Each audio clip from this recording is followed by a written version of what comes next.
Hi, my name is Alex Abbott. I'm from Colborne, Ontario, and I'm a level C6 in complete quadriplegic. 10 years ago, I was practicing backflips in Millbrook, Ontario, into a foam pit, and I got stuck under the bike, lost my rotation, and the bike landed on my head, and I broke my neck.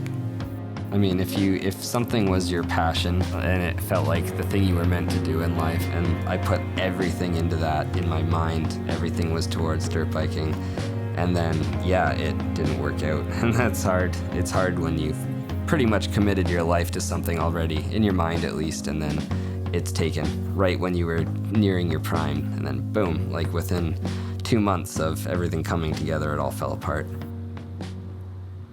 I'd known people that had been through it before. I knew the signs, obviously. Yeah, I couldn't feel much of anything or move much of anything, so I was very aware that I'd broken my neck.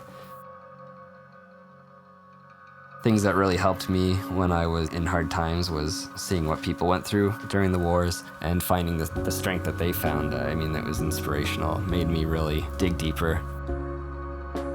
This is just some of my collection. We've had this helmet in the family for as long as I can remember, actually. It's a Canadian-made World War II helmet. I've got this Webley & Scott Mark III flare pistol. Bought that at an auction. It was actually a local woman's dad's who was a Lancaster pilot. That's why I've collected some relics as well, parts of crashed airplanes, things like that.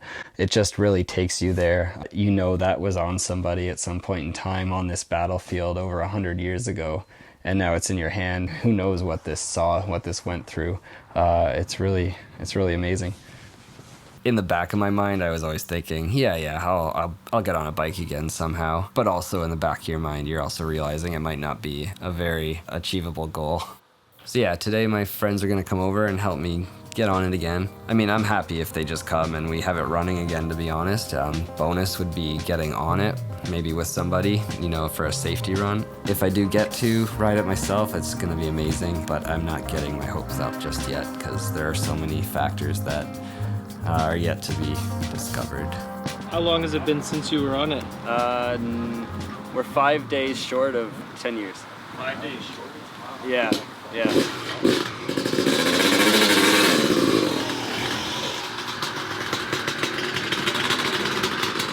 So my buddy Jesse took it out. I imagine he was trying to put himself in my shoes as he was feeling it out. He got the bike to idle really well. He got it so that we needed very little play on the clutch to get it into gear. So I wouldn't have to pull it in very far when I was stopping or going. Yeah, but yeah, that softens it out. And now too, it doesn't release until right about there. It's like really jerky, and now it smooths it out.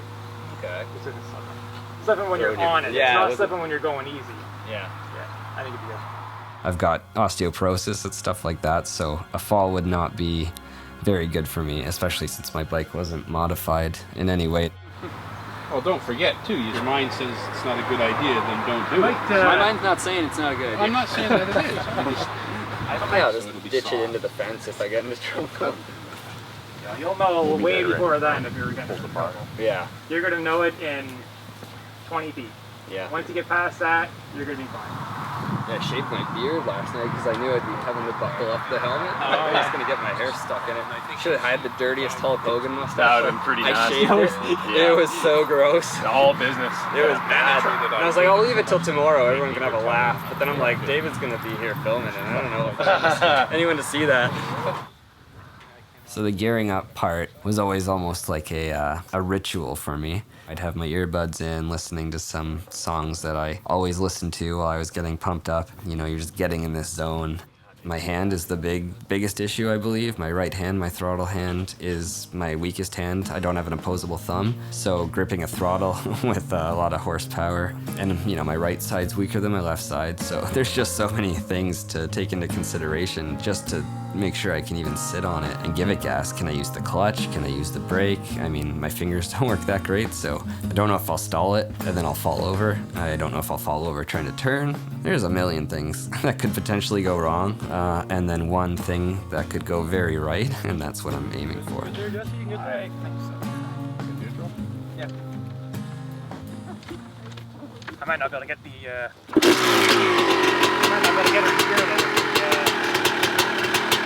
So we got the bike started. It sounded so crisp and clean. I couldn't believe it after, 10 years of sitting idle, and it just was right back to life, and you could hear the power in it, and that just wanted to go. You could just tell it wanted to go. I was sitting in the front, Jesse was behind me, and we were just kind of putting around the field. At one point he said, "You want to try the throttle?" So he gave me the throttle. So then I was in control. My feet were slipping off the pegs. The problem there is if one fell while I was riding alone, I might drag it under the bike and end up, pulling myself off the bike and having it follow me. But we fixed that problem with a bungee cord and some Velcro strapping on the other foot, and that held my feet snug on the pegs. And that's basically the only thing we did besides adjusting the idles. If something happens and you get tangled or, I think it's just better just coming to us. Yeah. You fall into a fence and whatever the throttle goes. Once you come close to us, whoever's on that side can just grab the clutch anyways, and then we're just gonna grab you. Yeah. So when we stopped that time, you just let it idle till it stopped. It was just going.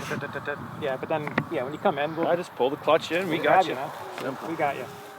I don't know how I'd feel as a parent watching my quadriplegic son go ride a dirt bike again, especially not a 250 two-stroke. Like, there's a lot of power in those. So good for them. Good for them for letting me do it. Slow down. When he's done, we'll come back. We'll have all of us here. Yeah.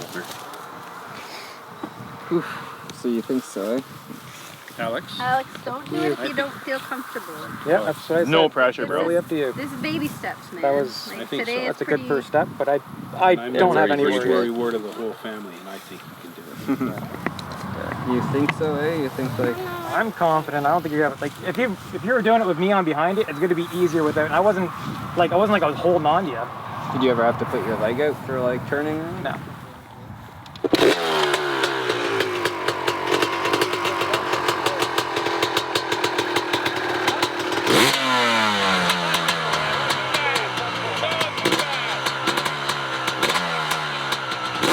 When I was on the bike, they had me pointed out at the field.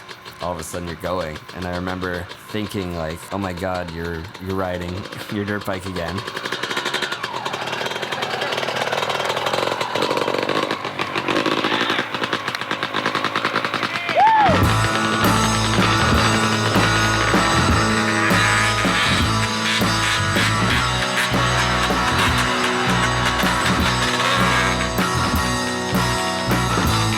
You're on that bike and it's going, and every bad feeling's gone, completely gone, and there's just exhilaration.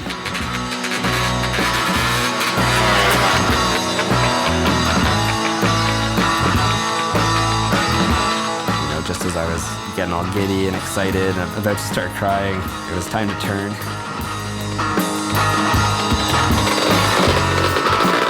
I got a little overconfident and went flying towards the fence. But in that 5 seconds, I'd already figured out exactly where I was going to crash if I had to, as well as how I would fix the problem. And that felt really good. That was a huge confidence boost to be faced with that feeling of, uh-oh, and then, oh no, I can handle this.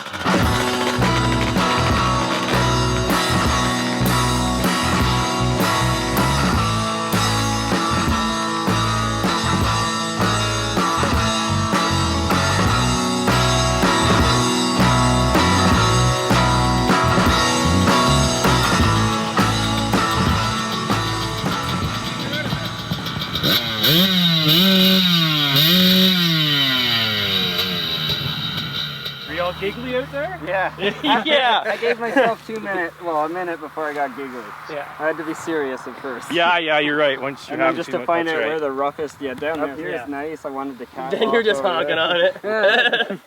Yeah, jeez. You So did good. it. Never forget. Do you feel good? Oh yeah. Like you don't feel nervous or anything? Oh, they're gone now. It's once you get that first turn out It of the was way. really just just a couple twists of the throttle where I felt like it pulled me a little bit, but then I knew what to expect. So Yeah. Perfect. yeah. Going down to that fence. That was the best. All of like, I could feel. What's he doing? I could just see and hear all of you like, oh no. No, I can't. One up there? No, the first time I went down the left side to the fence, I had way too much speed and it was not slowing down. Yeah. I let go, tried the clutch, went faster. I was like, okay, I need to try to get the brake. And then I couldn't grab it, so I had to take my hand off. I took my hand off the throttle and then put my wrist on the brake and was pulling it back like this. It was fine. It was. See? Adapt. That's all. Yeah, in the moment it was like shit, but then yeah, you feel your balance and you know it's fine. It was fine. And even if it looks soft at that fence. I was like, if I just go straight into it. There's a lot of bush. Oh man, that was cool. There's always more within you. You can always find that extra gear, go a little harder, push a little harder, hold on a little longer. And the people that will support you, they're more than happy to help you accomplish your goals, and they certainly are attainable one way or another. There was definitely a time I honestly never thought I would get on a dirt bike again.